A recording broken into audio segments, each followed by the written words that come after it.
काही diet plan तुमची उपासमार करतात. ते म्हणतात तुम्ही ही आमची पावडर घ्या, शेक हा एवढा ग्लासभर प्यायचा, म्हणजे तुम्हाला दुपारचं जेवण करायचं नाही. मग काही इतके अवघड असतात की तुम्ही त्यांना सकाळी मेसेज करायचा, तुमचे जे काउन्सिलर असतात त्यांना, आणि माझं आठवड्याभराचं प्लॅनिंग करून द्या. मग ते आठवड्याभराचं प्लॅनिंग तुम्हाला देतात की अर्धी भाकरी, त्याच्याबरोबर थोडंसं चमचाभर लोणी किंवा अमुक जवसाची चटणी, काय काय काय सांगतात. असं तुमचं आठवड्याभराचं प्लॅनिंग करून देतात. साहजिकच तुम्ही काही ते फॉलो करू शकत नाही. आणि मग ते जसं म्हणतात की तुमची श्रद्धा नाही म्हणून तुम्हाला गुण नाही आला, तसं तुम्हाला ते अवघड डाएट प्लॅन तुम्ही त्यात सक्सेसफुल होत नाही. काही खूप महागडे असतात. काही मी असं ऐकलं न्यूट्रिशनिस्ट काय आहे ते 80,000 घेतात म्हणे. आता 80,000 रुपये दिल्यानंतर जेव्हा वजन कमी होत नाही, तेव्हा कुठल्या तोंडाने लोकांना सांगणार की मी एवढा मूर्ख आहे की 80,000 दिले मी या कामासाठी. काही मध्ये सारखं गायडन्स घ्यावं लागतं, सारखं फोन करायचं आणि विचारायचं आता काय करू, आता काय करू, आता काय करू. म्हणजे तुम्ही एकदम पारतंत्र्यात जाता. तेही बंद होतात. सांस्कृतिकदृष्ट्या विपरीत डाएट प्लॅन, जसं मी म्हटलं की त्या बाई ज्यांनी आयुष्यात कधी अंड पण बघितलं नाही, त्या सकाळ संध्याकाळी चिकन खात होत्या. तर असे प्लॅन एका लिमिटेड काळापुरतेच तुम्ही करू शकता आणि तेवढाच तुम्हाला त्याचा फायदा होतो आणि त्याच्यानंतर तो फायदा जातो तुम्ही जेव्हा ते बंद करता. याच्या मागे जी भावना, तुमची मेंटॅलिटी जी आहे की तुमच्या वजनाची जबाबदारी दुसऱ्या कोणीतरी घ्यायची आहे, हे सगळं एनकॅश हे लोक करत असतात, हे लक्षात घ्या. शेवटी मी अशा निष्कर्षावर आलो की चरबी जाळण्याचा हाच एक उपाय असू शकतो. आता आपल्याला हसू आलं, पण जेव्हा आम्ही लायपोसक्शन करतो, बॅरेट्रिक सर्जरी करतो, म्हणजे काय, तुमचं जठर कापायचं किंवा जठरातून अन्न डायरेक्टली लार्ज इंटेस्टाईन मध्ये टाकायचं, हे काय आहे सगळं तेच आहे ते आधी दाखवलेलं. आणि अशा प्रकारच्या क्रूर पद्धतीने, अनैसर्गिक पद्धतीने वजन कमी करावं असं कोणाला वाटणार नाही. तर या सगळ्या नैराश्याच्या अवस्थेमध्ये मला डॉक्टर जिचकारांचं एक लेक्चर ऐकायचा योग आला. आजही ते लेक्चर तुम्हाला युट्यूबवर मिळू शकेल. त्याच्यातली सायंटिफिक माहिती आजही जवळपास 90% ही बरोबर आहे. त्यात काही आता आम्ही सुधारणा केल्यात, पण ते व्याख्यानातले त्यांची जी कळकळ आहे, तळमळ आहे समाजाविषयी, ती तुम्हाला अपील करेल, ह्याच्यामध्ये वादच नाही. आणि ते लेक्चर मी ऐकलं. त्या लेक्चरमध्ये जिचकारांनी साधा सोपा उपाय सांगितला जो मी तुम्हाला सांगणार आहे. त्यांनी सांगितलं की दिवसातून 2 वेळा जेवा, इतर वेळा तोंड उघडायचं ते फक्त बोलण्यासाठी किंवा पाणी पिण्यासाठी. मी ते लेक्चर 3-4 वेळा ऐकलं. मी म्हटलं असं काय म्हणतात का की गोड खाऊ नका, असं म्हणतात का की तेलकट तुपकट खाऊ नका. ते लेक्चर अनेक वेळा ऐकलं, पण असं काही ते म्हणाले नाहीत. किंवा कमी खा असं म्हणतात का, असंही म्हणाले नाही. त्यामुळे 2 वेळा तुमचं पोटभर जेवा, काही प्रॉब्लेम नाही. मी म्हटलं आता ठीक आहे, इतके प्रयोग आपण केले आहेत, माझा विश्वास बसला नाही. म्हटलं असं कसं काय शक्य आहे, कारण कॅलरीज इन कॅलरीज आउट हे आम्हाला शिकवलेलं आहे फर्स्ट इयर पासून, की कॅलरीज तुम्ही जास्त घेतल्या आणि कमी खर्च केला तर वजन वाढणार. मी म्हटलं की डॉक्टर जिचकारांसारखा विद्वान माणूस जर सांगत असेल त्याच्यामध्ये काहीतरी तथ्य असणार. आणि म्हणून मी हा प्रयोग देखील प्रामाणिकपणे 3 महिने केला. फक्त एक पथ्य मी पाळलं की मी म्हटलं 3 महिने झाल्याशिवाय कोणाला या विषयावर बोलायचं नाही, कारण तोपर्यंत मी चेष्टेचा विषय झालो होतो. कोणी भेटले की मला विचारायचं की अब क्या चालू आहे, कारण काही ना काही माझं चालू असायचं. मी म्हटलं अभी कुछ नाही चालू म्हटलं. आणि 1.5-2 महिन्यातच माझ्या लक्षात आलं की माझं पोट कमी झालं. लोक विचारायला लागले. मी म्हटलं इतक्यात काही सांगत नाही, 3 महिने होऊ द्या. 3 महिने झाल्यावर माझं वजन 8 किलो कमी झालं, पोटाचा घेर 2 इंच कमी झाला आणि गालफडं बसली नाहीत. मुख्य इतर तुम्ही काही एक्सेसिव्ह जिमिंग वगैरे केलं तर पहिल्यांदा तुमची गालफडं बसतात आणि लोक विचारायला लागतात घरी काही प्रॉब्लेम आहे का, किंवा ऑफिसमध्ये काही प्रॉब्लेम आहे का, असं विचारायला लागतात. तसं न होता माझं वजन कमी झालं. पण तरी पण प्राध्यापक माणूस म्हणजे संशयी माणूस, मी म्हटलं आपल्याला बहुतेक डायबिटीस झाला असेल, आपल्या घरात डायबिटीस आहे, आईला, मामी, मावशा सगळ्यांना डायबिटीस, तर बहुतेक आपल्याला झाला असेल आणि वजन कमी होण्याचं क्रेडिट आपण जिचकारांना द्यायला लागलो. प्रत्यक्षात डायबिटीस असेल. मग सगळ्या तपासण्या केल्या, सगळं ॲब्सोल्युटली नॉर्मल होतं. तेव्हा मला कळलं की हा डाएट प्लॅन खरंच इफेक्टिव्ह आहे. मग अनेकांवर प्रयोग केले. आता हा व्याख्यानाचा अतिशय महत्वाचा भाग आहे, लक्षात ठेवा की हा सिद्धांत नेमका काय. कारण एकदा तुम्हाला लॉजिक समजलं, म्हणजे बऱ्याच वेळा असं असतं की डॉक्टरांची व्याख्यानं अशी असतात की सगळं सांगून झाल्यानंतर तुम्हाला प्रॉब्लेम आला तर मला भेटा, हे व्याख्यानाचा शेवट असतो. पण हे व्याख्यान अपवादात्मक असं आहे की मी तुम्हाला सांगणार आहे की याच्यानंतर मला भेटू नका. मी जे तुम्हाला सांगतो हे लॉजिक तुम्हाला समजलं की पुन्हा मला भेटायची तुम्हाला आवश्यकता नाहीये. तुमचं वजन हे तुमच्या नियंत्रणामध्ये आलेलं असेल. हा सिद्धांत काय? इन्शुलिन नावाचा हॉर्मोन आपल्या शरीरामध्ये पॅन्क्रियास नावाची ग्रंथी, मराठीत स्वादुपिंड म्हणतात, त्यातून तयार होत असतो.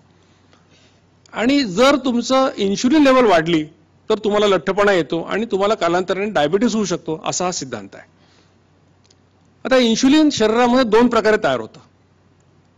एकाला आम्ही म्हणतो बेसलाईन सिक्रिशन. 24 तास तुमच्या स्वादुपिंडातून थोडं थोडं थोडं इन्शुलिन तयार होत असतं. ते 18 ते 32 युनिट इन्शुलिन तयार होतं. हे थांबवणं तुमच्या हातामध्ये नाही. हे जिवंत राहण्यासाठी आवश्यक आहे.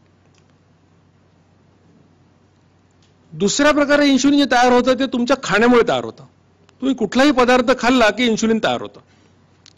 अपेक्षा अशी असते की तुमच्या एकूण इन्शुलिन सिक्रिशन पैकी, म्हणजे 100% सिक्रिशन पैकी 50% बेसलाईन असावं, 50% तुम्ही खाण्यामुळे तयार करावं.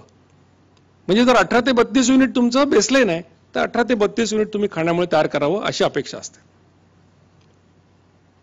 आता महत्वाची गोष्ट लक्षात घ्या की तुम्ही एखादा पदार्थ खाल्ला, आता तुम्ही समजा 2 बिस्किटं खाल्ली किंवा तुम्ही साखरेचा चहा पिला आणि तुम्ही आमरस पोळीचं जेवण केलं, तर या दोन्ही घटनांमध्ये सारख्याच प्रमाणात इन्शुलिन तयार होतं. म्हणजे प्रत्येकाचं इन्शुलिन तयार करण्याचं एक माप आहे. कोणाचं 5 युनिट असेल, कोणाचं 8 युनिट असेल, कोणाचं 10 युनिट असेल. तर प्रत्येक वेळा तुम्ही खाल्ल्यावर एक माप इन्शुलिन पडतं, हे लक्षात घ्या. म्हणजे ते तुम्ही किती खाता याच्यावर अवलंबून नाही. अजून महत्वाची गोष्ट, एकदा इन्शुलिनचं माप तुमचं रिकामं झालं की ते भरायला 55 मिनिटं लागतात. याचा अर्थ काय की तुम्ही जर खाल्लं आणि तुम्ही जेवण इतक्या वेळ चाललंय की 55 मिनिटं होऊन गेले आणि तुम्ही खाताच आहे आणखीन, तर काय होईल? तुमचं इन्शुलिन दोनदा तयार होईल. म्हणजे 55 मिनिटं संपले की 56 मिनिटाला पुन्हा पडेल. 55 मिनिटं तुम्ही खाल्लं तर इन्शुलिन एकदाच तयार होईल, कारण इन्शुलिन 55 मिनिटांमध्ये माप रिकामं झालेलं आहे. मग ते भरायला पुन्हा 55 मिनिटं लागतात. हे लक्षात आलं सगळ्यांच्या की दोन प्रकारचं सिक्रिशन आहे, बेसलाईन आहे आणि खाण्यामुळे निर्माण होणारं. 18 ते 32 युनिट निम्म असं असायला पाहिजे. क्वांटिटी ऑफ फूड जे आहे त्याच्यावर सिक्रिशन अवलंबून नाही. तुमचं प्रत्येकाचं एक माप आहे, तेवढं माप इन्शुलिन पडणार.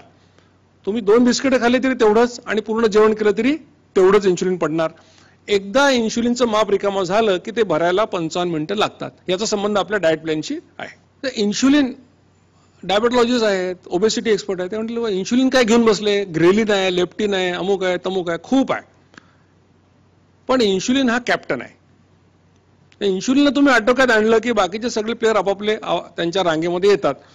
जसं क्रिकेटमध्ये विराट कोहली आहे, फुटबॉलमध्ये मेसी आहे किंवा चेसमध्ये विश्वनाथन आनंद आहे, तसं हार्मोन सिस्टीममध्ये इन्शुलिन आहे. लक्षात ठेवा, ही ती ग्रंथी आहे ज्यातून तयार होतं. हे इन्शुलिन काम काय करतं, म्हणजे कशाकरता तयार होतं? लक्षात घ्या की insulin is hormone of energy abundance. शरीरामध्ये ऊर्जा जेव्हा जास्त असते तेव्हा इन्शुलिन येतं, त्याचं काम सुरू होतं. तुम्ही काही खाल्ला, तुम्ही 100 पदार्थ खाता, त्याचं कन्व्हर्शन फक्त 3च गोष्टींमध्ये होतं ज्या रक्तामध्ये येतात, म्हणजे पचन झाल्यानंतर. कार्बोहायड्रेट्स किंवा कर्बोदकांपासून ग्लुकोज, प्रोटीन्स किंवा प्रथिनांपासून अमायनो ऍसिड्स, तेल, तूप, चरबी किंवा फॅट्स पासून फॅटी ऍसिड्स. हे 3च पदार्थ तुमच्या रक्तामध्ये येतात. तुमचं शरीर हे कोट्यवधी पेशींचं बनलेलं आहे. पेशी म्हणजे शरीराचा सगळ्यात लहान घटक हा पेशी किंवा सेल हा आहे. आणि या प्रत्येक पेशीला जिवंत राहायला एनर्जी लागते. आणि एनर्जी मिळण्याचे 2 फ्युएल्स किंवा इंधन शरीरामध्ये अवेलेबल आहेत. एक आहे ग्लुकोज, एक आहे फॅटी ऍसिड. 1 ग्रॅम ग्लुकोज जाळलं तर 4 कॅलरी ऊर्जा मिळते. 1 ग्रॅम फॅट जाळलं तर 9 कॅलरी ऊर्जा मिळते. मग तुम्ही जर पेशी असाल, तुम्हाला काय जाळायला आवडेल? फॅट तुम्हाला जाळायला आवडेल, कारण 1 ग्रॅममध्ये तुम्हाला जवळपास दुप्पट कॅलरीज मिळतात. तसं आपल्या शरीराच्या सगळ्या पेशींना फॅट जाळायला आवडतं. याला अपवाद फक्त मेंदूच्या पेशींचा आहे की मेंदूच्या पेशींना फक्त ग्लुकोज लागतं, त्यांना फॅटवर काम करता येत नाही. पण बाकी शरीराच्या सगळ्या पेशी they are happy with fatty acids.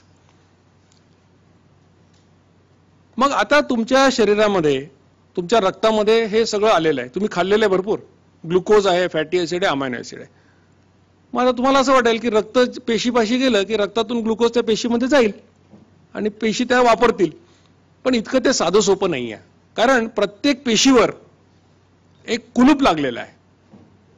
त्या कुलपाला तांत्रिक भाषेमध्ये आम्ही इन्शुलिन रिसेप्टर असं म्हणतो.